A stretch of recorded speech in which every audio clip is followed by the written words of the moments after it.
Bonjour les orateurs augmentés, j'espère que vous allez bien. On se retrouve pour débriefer la grosse nouvelle, à savoir que OpenIA viennent de lancer leur nouveau modèle de ChatGPT, ChatGPT 4o. Il y a une vidéo que j'ai regardée où ils montrent l'ensemble des nouvelles capacités, et vous avez également une série de petits clips sur la chaîne qui vous montrent des démonstrations. On va donc se plonger dans tout ça. Je commence d'abord par répondre aux questions que vous vous posez tous. Première question, non, on ne peut pas encore tout explorer à ce jour parce qu'ils n'ont pas encore déployé toutes les nouvelles capacités du modèle, mais ça va venir dans les prochaines semaines. Vous voyez en tout cas que comme je suis un utilisateur payant de ChatGPT, j'ai déjà accès à certaines des fonctionnalités de ce nouveau modèle. Je l'ai testé, en fait la chose qui me frappe c'est qu'il est beaucoup plus rapide, c'est-à-dire qu'il a la vitesse de ChatGPT 3.5 dans la manière dont il nous répond, mais c'est avec la qualité du modèle ChatGPT 4, donc en tout cas en termes de rapidité ça a bien progressé. Mais j'ai aussi utilisé un compte non payant, et là-dessus vous avez encore pas accès à cette nouvelle version. Donc j'imagine que ça va être comme d'habitude, ils vont d'abord déployer les nouvelles fonctionnalités avec leurs utilisateurs payants, mais à terme, effectivement, l'objectif ça va être que tout le monde ait accès à la nouvelle version de façon gratuite. Après, la deuxième question c'est est-ce que ça vaudra encore la peine de payer si leur nouvelle version va être déployée gratuitement? En fait, la question c'est est-ce que vous avez une utilisation anecdotique et récréative de ChatGPT, ou alors est-ce que vous travaillez véritablement avec, parce qu'avec la version payante de ChatGPT, vous aurez 5 fois plus de capacité d'usage qu'avec la version gratuite. Donc ça veut dire que si vous travaillez vraiment avec ChatGPT, donc par exemple moi je fais des projets où je dois coder certaines choses,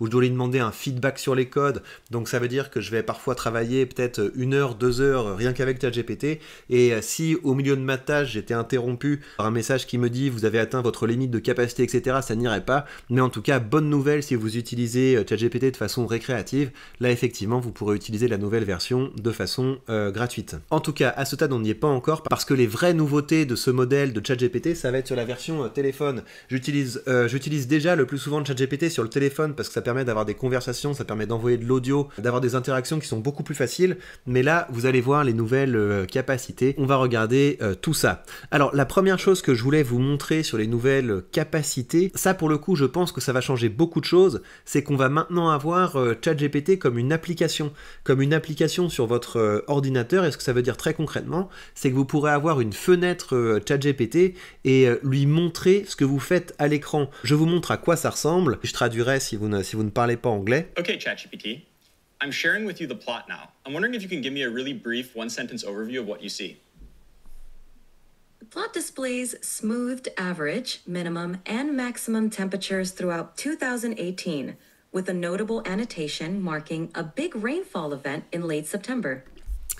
Donc il lui a montré ce graphique, il a demandé à ChatGPT qu'est-ce que tu vois à l'écran, et ChatGPT a dit bah, c'est un graphique de température qui vous montre la moyenne, les maximums et les minimums au cours de l'année. Donc ça je pense qu'on va en voir tous les cas d'usage une fois que ce sera déployé, mais ça veut dire que quand vous allez surfer sur un site pour faire des recherches et qu'il y a des données que vous avez du mal à interpréter, vous pourrez immédiatement convoquer ChatGPT en lui disant tiens, est-ce que tu peux regarder dans le coin gauche de l'écran, ça je ne comprends pas bien ce que c'est, est-ce que tu peux m'expliquer tout ça? Deuxième chose que j'ai trouvé très intéressante, malheureusement j'ai pas retrouvé le timecode où ils en parlaient, mais apparemment le ChatGPT ne fonctionnera plus en silo à partir de maintenant. C'est-à-dire que vous aurez plus une conversation, et après si vous ouvrez une conversation, il n'aura plus aucune idée de ce que vous avez dit dans la première conversation. Là, il aura une idée globale de tout ce que vous avez partagé avec lui, et ça va être intéressant, et je pense que ça va nous faire gagner beaucoup de temps.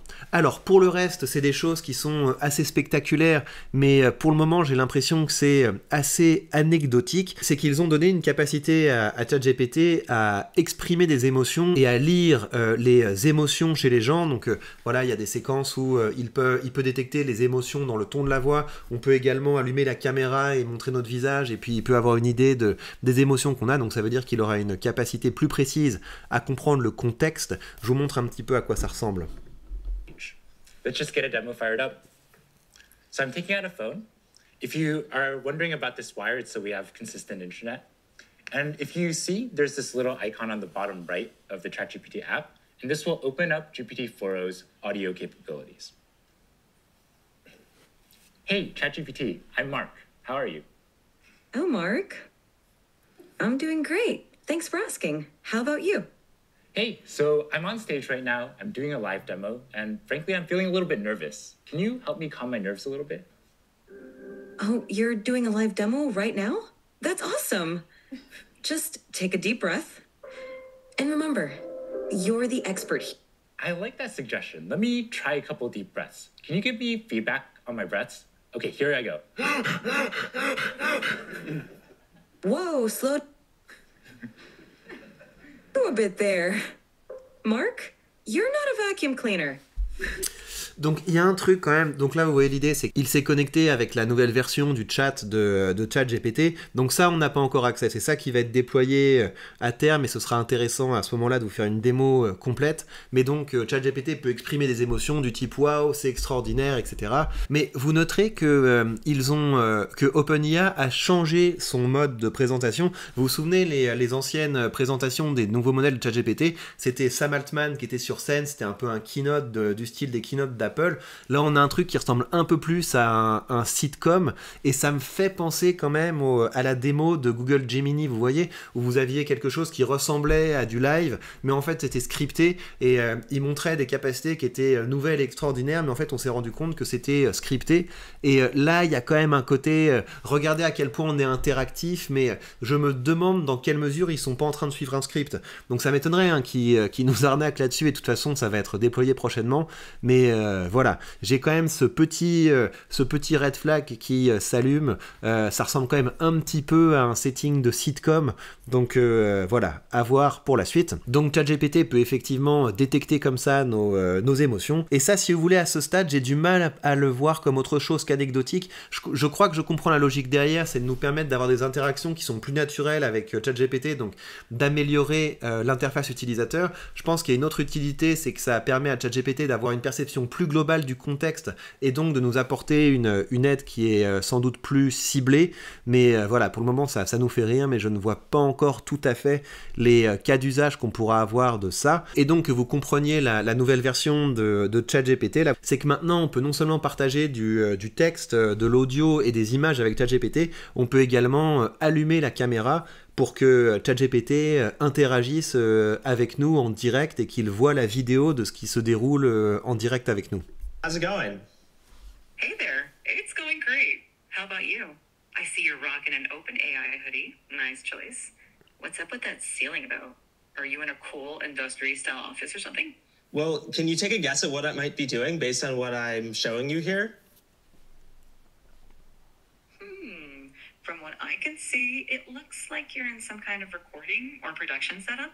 With those lights, tripods, and possibly a mic, it seems like you might be gearing up to shoot a video. Donc vous voyez, là, il y a de l'émotion dans la voix, donc ça encore une fois, je trouve que c'est une belle performance, d'être capable de coder des émotions qui soient pertinentes. Je vois pas encore tout à fait l'intérêt de ça, mais ce qui est intéressant, c'est que vous voyez, il allume la caméra, il lui dit tiens, salut, comment ça va? Et ChatGPT répond tiens, je vois que t'as un hoodie je vois que t'as un sweatshirt de OpenIA, c'est un très bon choix. Elle fait un commentaire sur le plafond, tiens, c'est bizarre ce bâtiment industriel, et ensuite il lui dit est-ce que tu peux identifier ce que je suis en train de faire, et ChatGPT peut voir, il y a un micro, il y a un écran, est-ce que tu es en train d'enregistrer une live performance? Joli fauteuil, j'ai le même fauteuil chez moi, c'est un Charles Eames, ou peut-être qu'ils ont une copie de Charles Eames, mais très confortable ce genre de fauteuil. Voilà, donc ça va être intéressant, mais donc encore une fois, ça c'est pas encore déployé comme capacité, donc le fait de pouvoir allumer sa caméra avec ChatGPT, dès que c'est déployé, je vous ferai une vidéo de test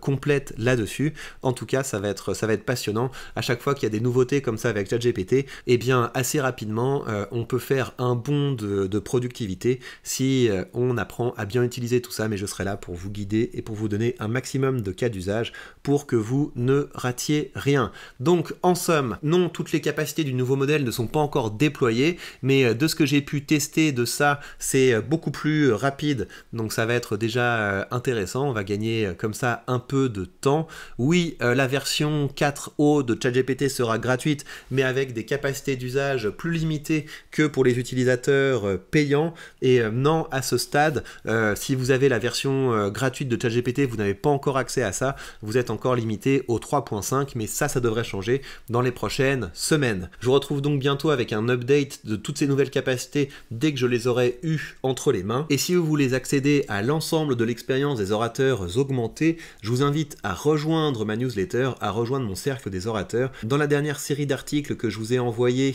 fin avril, début mai, je vous ai montré comment l'intelligence artificielle m'a permis de changer mon business d'infopreneur et de transformer ma création de contenu. Et là, je suis en train de vous préparer une série d'articles sur comment la blockchain et le web 3.0 va changer notre métier d'infopreneur et de créateur de contenu. Et là, si vous voulez, on n'est plus au stade où c'est des annonces. Je suis en train concrètement de mener un projet de tokenisation de ma chaîne YouTube, donc je vous ferai un compte rendu de ça dans les prochains articles que je vais envoyer. Vous pouvez déjà suivre un petit peu cette expérience si vous suivez ma chaîne YouTube Business. Ce que je peux vous dire dès à présent, c'est que les infopreneurs et les créateurs de contenu qui n'auront pas intégré ça, qui n'auront pas passé ce cap de la tokenisation de leur création de contenu, ce sera de moins en moins intéressant pour le public de les suivre, et ça fait donc partie de ces révolutions qu'il est encore temps de rejoindre, et si vous n'y participez pas, vous allez le subir parce que les personnes qui auront pris ce tournant auront pris une grande avance et auront tellement transformer l'intérêt du public de les suivre, qu'il y aura de moins en moins de place pour les autres. Donc si Web 3.0, blockchain, tokenisation, ce sont des concepts que vous ne maîtrisez pas, eh bien je vous invite vivement à rejoindre mon cercle des orateurs parce que, comme d'habitude avec les gens qui me suivent, j'essaie de vous mettre toujours à la pointe, et là il y aura beaucoup de valeur que vous pourrez tirer des prochains emails qui vont arriver, et ça vous permettra de révolutionner votre business et votre création de contenu et de faire partie de ceux qui sont à la pointe. Et bien voilà, chers orateurs augmentés, prenez bien soin de vous et on se retrouve très vite pour de prochains contenus.